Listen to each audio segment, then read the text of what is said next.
Hello viewers, welcome to filmi craft. நான் உங்கள் அருண்.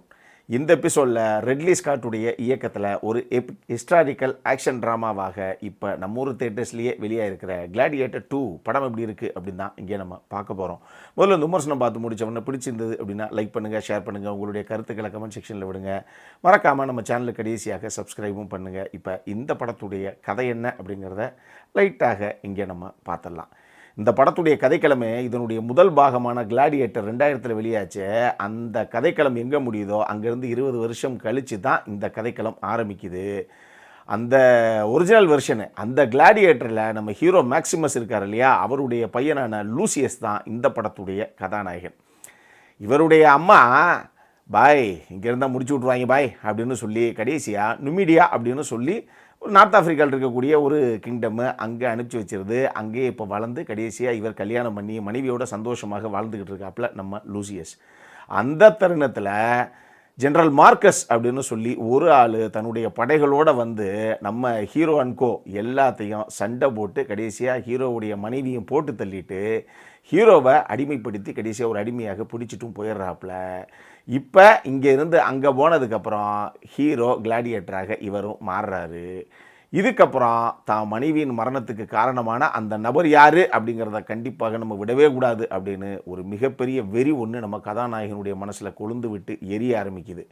இதுக்கப்புறம் என்ன தான் நடந்தது, இதுதான் இந்த படத்துடைய மொத்த கதையே. இந்த படத்தை பொறுத்தளவுக்கு இது ரெட்லி ஸ்காட்டுடைய படம். நம்ம ரெட்லி ஸ்காட் தாத்தா இருக்காப்லையே, அவர் சம்பவம் பண்ணாப்லையே வேறு லெவலில் தான் பண்ணுவார். இவர் மட்டும் கிடையாது, நம்ம மார்ட்டின் ஸ்கார்சிசி ஆகட்டும், கிளின்ட் ஈஸ்ட்வுட் ஆகட்டும், நம்ம ரெட்லி ஸ்காட் ஆகட்டும், இந்த மாதிரி பல தாத்தாக்கள் அங்கே இருக்கிறாங்க. எல்லாருமே 80 வயசுக்கு மேலே தான். 81, 86, 94ன்னு ஆளாளுக்கு வயசு என்ன வயசாகுது, இன்னும் படத்தை திரிக்க விட்டு எடுத்து வெளியே விட்டுக்கிட்டே தான் இருக்கிறாங்க. அடங்க மாட்டாங்க போல தெரியுது. அந்த மாதிரி இது ரிட்லி ஸ்காட்டுடைய படம். ரிட்லி ஸ்காட் அப்படின்னு அந்த பேரை கேட்கும்போதே ஏங்க என்ன மாதிரி சம்பவத்தை பண்ண ஒரு ஆள் அப்படின்னு கிளாடியேட்டர் படமாகட்டும், பிளாக் ஹாக் டவுன் ஆகட்டும், இந்த மாதிரி எக்கச்சக்கமான படங்கள், இந்த மார்ஷியன் எடுத்துக்கங்களேன், இந்த மாதிரி நிறைய படங்கள், அட்டகாசமான படங்கள், இன்னொருத்தர் அட்டம்ப்டே பண்ண முடியாத அளவுக்கு தெரிக்க விட்ட ஒரு இயக்குனர். ஸோ கிளாடியேட்டர் எடுத்த அதே ரெட்லி ஸ்காட்டு அடுத்து இப்போ 24 வருஷம் கழித்து கிளாடியேட்டர் 2 எடுக்கிறாரு அப்படிங்கும்போது ஒரு சின்ன எதிர்பார்ப்பு நமக்கு இருக்கத்தான் செய்யுது. இந்த படத்தை பொறுத்தளவுக்கு முதல்ல இந்த படத்தை ஸ்டாண்டலோன் ஃபிலிமாக பார்க்கலாமா அப்படின்னு கேட்டிங்கன்னா என்கிட்ட கேட்டால் பார்க்கலாம். ஏன்னா 24 வருஷமாச்சு அந்த படமெல்லாம் வந்து. அதனால் இன்கேஸ் இன்னும் கொஞ்சம் பெட்டரான கனெக்ட் ஒரு அண்டர்ஸ்டாண்டிங் உங்களுக்கு இருக்கணும் அப்படின்னா வேணும்னா அந்த கிளாடியேட்டரை இது வரைக்கும் பார்க்கவே இல்லை அப்படிங்கிற அதிசய பிரிவியாக நீங்கள் இருந்தீங்கன்னா அந்த கிளாடியேட்டரை பார்த்துட்டு அதுக்கப்புறம் கூட இந்த படத்தை பார்க்கணும் அப்படின்னா பாருங்கள். அதெல்லாம் வேறு மாதிரி சம்பவம். பார்க்குறோம்னா பார்த்துட்டு பாருங்கள், இன்னும் கொஞ்சம் பெட்டரான ஒரு அண்டர்ஸ்டாண்டிங் உங்களுக்கு இருக்கும். இந்த படத்தை பொறுத்தளவுக்கு முக்கியமான கதாபாத்திரங்கள், அதை ஏற்று நடித்த நடிகர்கள் அப்படிங்கிறது ஒரு 4 பேர். ஒன்று பால் மெஸ்கல், இன்னொன்று பெட்ரோ பாஸ்கல், 3வது நம்ம டென்சல் வாஷிங்டன் அட்டகாசமாக பண்ணியிருப்பாருங்க அந்த ரோலை, 4வது கோனி நீல்சன். இவங்க 4 பேர் தான் முக்கியமான கதாபாத்திரங்களை ஏற்று நடித்த ஆர்டிஸ்ட்டு. 4 பேருமே தெரிக்க விட்டுருப்பாங்க. உண்மையாக சொல்லணும் அப்படின்னா அந்த 2000 வந்த கிளாடியேட்டர் படம் இருக்கு இல்லையா, அதில் நடித்த 2 ஆர்டிஸ்ட்டு 24 வருஷம் கழித்து இந்த படத்துலையும் நடிச்சிருக்காங்க. ஒன்று கோனி நீல்சன், இன்னொன்று டெரெக் ஜாக்கோபி. இந்த 2 பேர் இந்த படத்துலையும் இருக்கிறாங்க. இவங்க எல்லாருமே அவங்கவங்க எடுத்துக்கிட்ட கதாபாத்திரத்தை கனக்கச்சிதமாக கொண்டு வந்தாங்க அப்படின்னு தான் நான் சொல்லுவேன். இந்த படத்தை பொறுத்தளவுக்கு இன்னும் கொஞ்சம் ஒரு சில விஷயங்கள் வந்து நம்ம கேரக்டரை ப்ராப்பராக எஸ்டாப்ளிஷ் பண்ணிடலாம் அப்படிங்கிறதுக்காக நிறைய டைம் எடுத்துக்கிட்டு தான் இந்த டீமு பண்ணியிருக்கு. ஆனால் அது ஒரு சில இடங்களில் பாதகமாகவும் முடிஞ்சிருக்குது. அது எங்கே அப்படிங்கிறத நான் பின்னாடி சொல்கிறேன். படத்துடைய ஆக்ஷன் சீக்வன்ஸு ரொம்பவே கம்மி தான். இருந்தும் வைக்கப்பட்ட அந்த காட்சிகள் முடிஞ்ச அளவுக்கு சுவாரஸ்யமாகவும் ஒரு கூஸ் பம்பை கொடுக்குற அளவில் தான் அவங்க பண்ணியிருக்காங்க. படத்துடைய வெரி ஃபஸ்ட்டு சீக்வன்ஸான அந்த ஒரு பேட்டில் சீக்வன்ஸாக இருக்கட்டும், அந்த கொலை உள்ளே நடக்கக்கூடிய அந்த காம்பேட் சீக்வன்ஸாக இருக்கட்டும், இந்த மாதிரி ஒரு சில சீக்வன்ஸு படத்தில் இருக்குது. மொத்தமே ஒரு 4 சீக்வன்ஸ் தான் வச்சுக்கோங்களேன். பட் அது எல்லாமே ப்ராப்பராக எக்ஸிக்யூட் பண்ணப்பட்டிருக்கு. அதை நீட்டாக கன்சீவ் பண்ணியிருக்காரு ரெட்லி ஸ்காட். இதில் படத்துடைய ஆக்ஷன் கோரியோகிராஃபி ஆகட்டும், சினிமோட்டோகிராஃபி ஆகட்டும், எடிட்டிங் ஆகட்டும், ப்ரொடக்ஷன் டிசைன் டீமுடைய ஒர்க் ஆகட்டும், சவுண்ட் டிசைனிங் டீமுடைய ஒர்க் ஆகட்டும், இவங்க எல்லாரும் அவங்கவங்க வேலையை கணக்கச்சிதமாக கொண்டு வந்திருக்காங்க. டிஇ டீமும் சேர்த்துக்கலாம். அது டெஃபினட்டாக நல்லா தான் வந்திருக்குது. இந்த மாதிரி ஒரு சில விஷயங்கள் ரொம்ப நல்லா ப்ராப்பராகவே செட் அவுட் ஆகிருக்குது இந்த படத்துக்கு. பொதுவாகவே கிளாடியேட்டர் அப்படிங்கிற அந்த பேரை கேட்கும் போதே அந்த படத்தில் என்னென்ன மாதிரி விஷயங்கள்லாம் இருந்தது அப்படிங்கிறதே நமக்கு மனசில் பதிஞ்சு போச்சு. ஏன்னா அந்த படம் பார்க்காதவங்க யாருமே இருக்க மாட்டாங்க. இப்போ அப்படி ஒரு ஐகானிக் ஒரு எபிக் ஹிஸ்டாரிக்கல் ஆக்ஷன் ட்ராமாவை அப்போ கொடுத்துவிட்டு இப்போ அதனுடைய பார்ட் 2 எடுக்கிறோம் அப்படின்னா எந்த அளவுக்கு கேர்ஃபுல்லாக நம்ம எடுக்கணும், முடிஞ்ச அளவுக்கு அதில் இல்லாத விஷயங்களாக பார்த்து எடுக்கணுங்க அப்படின்னு பார்த்து பண்ணி திருப்பி அதே படத்தை எடுத்து வச்சுட்டாங்களோ அப்படிங்கிற ஒரு ஃபீல் தான் இந்த படத்தை பார்க்கும்போது இன்னொரு பக்கம் நமக்கு தோணுது.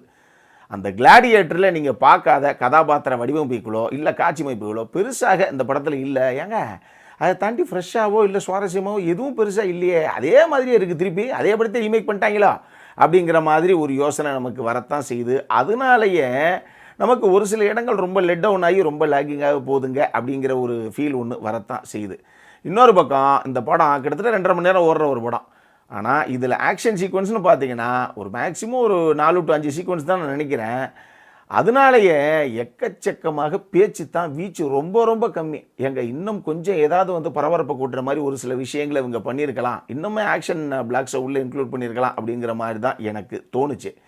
ஹீரோவுக்கும் அவருடைய மனைவிக்கும் இடையில் இருக்கக்கூடிய அந்த ஆழமான காதல், ஹீரோவுக்கும் அவங்க அம்மாவுக்கும் இடையில் இருக்கக்கூடிய அந்த புரிதலும் அந்த அன்பு பரிமாற்றமும் அப்படிங்கிற எந்த ஒரு விஷயமே பெருசாக இவங்க போர்ட்ரே பண்ணவே கிடையாது. அதை டீப்பாக இவங்க உள்ளே போகவே கிடையாது. அதனாலேயே நமக்கு பல இடங்களில் எமோஷனலாக எந்த ஒரு கனெக்ட்டுமே இந்த படத்தில் கிடைக்கவே கிடையாது. இப்போ நீங்கள் ஒரிஜினல் வெர்ஷன் கிளாடியேட்டர் எடுத்துக்கிட்டிங்கன்னா அந்த படத்துடைய கிளைமேக்ஸு எந்த அளவுக்கு ஒரு ஹார்ட் ஹிட்டிங்காக நமக்கு படம், ஐயோ என்னங்க இப்படி ஆகிப்போச்சு சூப்பா அப்படிங்கிற ஒரு ஃபீலை கொடுக்குமா இல்லையா, அப்படி ஒரு ஃபீல் இந்த படத்துடைய கிளைமேக்ஸில் கம்ப்ளீட்டாக மிஸ்ஸிங்கு, நமக்கு அது அறவே கிடைக்கவே கிடையாது.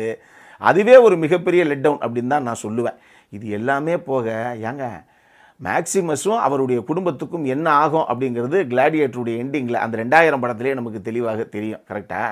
அப்போ இந்த படத்தில் மேக்ஸிமஸுடைய பையனாக லூசியஸ் அப்படிங்கிற ஒரு கதாபாத்திரம் உள்ளே வருது அப்படின்னா எப்படி கொண்டு இடிச்செருவுகளாக சொருவீங்க, அதுக்கு ஒரு காரணம் சொல்லணும் இல்லையா அப்படின்னு அவருக்கும் நம்ம கதாநாயகனுடைய அம்மா, அந்த அம்மாவுக்கு ஒரு காதல் இருந்தது, அதன் விளைவாக பிறந்த பையன் தான் இந்த பையன் அப்படின்னு சொல்லி, ஏங்க மேக்ஸிமஸுங்கிற கதாபாத்திரம்லாம் எந்த அளவுக்கு நாங்கள் மதித்த ஒரு கதாபாத்திரம், இப்படி டம்மி பண்ணி விட்டிங்களே, கடைசியில் அந்த கதாபாத்திரத்தை டேமேஜ் பண்ணிட்டீங்களே சார் அப்படிங்கிற மாதிரி தான் எனக்கு ஒரு ஃபீல் வந்தது. இந்த படத்தில் ஹீரோவுடைய கதாபாத்திரத்தை இவங்க உள்ளே கொண்டு வரணும் அப்படிங்கிறதுக்காக பண்ண ஒரு முயற்சியை பார்க்கும்போது மொத்தமாக இந்த கிளாடியேட்டர் 2 எப்படி இருக்குது அப்படின்னு கேட்டிங்கன்னா அதில் பார்க்காத எதுவுமே இதில் இல்லை.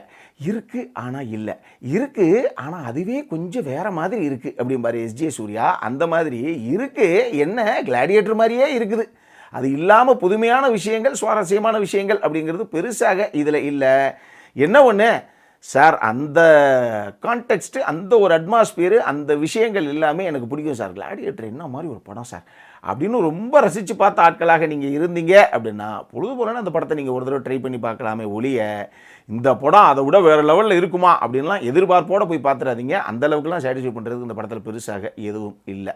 அடல்காரண்டை பொறுத்தளவுக்கு இதில் செக்ஷுவலாக பெருசாக போர்ட்ரேயல் கிடையாது. பட் ரத்தம் தெரிக்கக்கூடிய, வெட்டி வீசக்கூடிய அந்த மாதிரி காட்சி அமைப்புகள் நிறைய இருக்குது. குழந்தைகளுக்கு இந்த படம் தேவையில்லை அப்படின்னு நான் சொல்லுவேன். இந்த படம் நம்ம ஊர் தேட்டர்ஸில் தமிழ் டப்பிங்லேயே அவைலபிளாக இருக்குது. அப்புறம் என்ன, தமிழ் டப்பிங் ரசிகர்கள் பொழுது போல் அப்படின்னா போய் பார்க்கணும்னா பாருங்கள். மற்றபடி பெருசாக எதிர்பார்ப்போடு இந்த படம் வேறு லெவலில் இருக்க போகுது அப்படிங்கிற எதிர்பார்ப்பெல்லாம் தயவு செஞ்சு வச்சுக்காதீங்க. அந்தளவுக்குலாம் படத்தில் எதுவும் பெருசாக இல்லை. இதே மாதிரி இன்னொரு வீடியோவோட அடுத்த முறை உங்களை சந்திக்கிற வரைக்கும் இட்ஸ் அருண் signing off.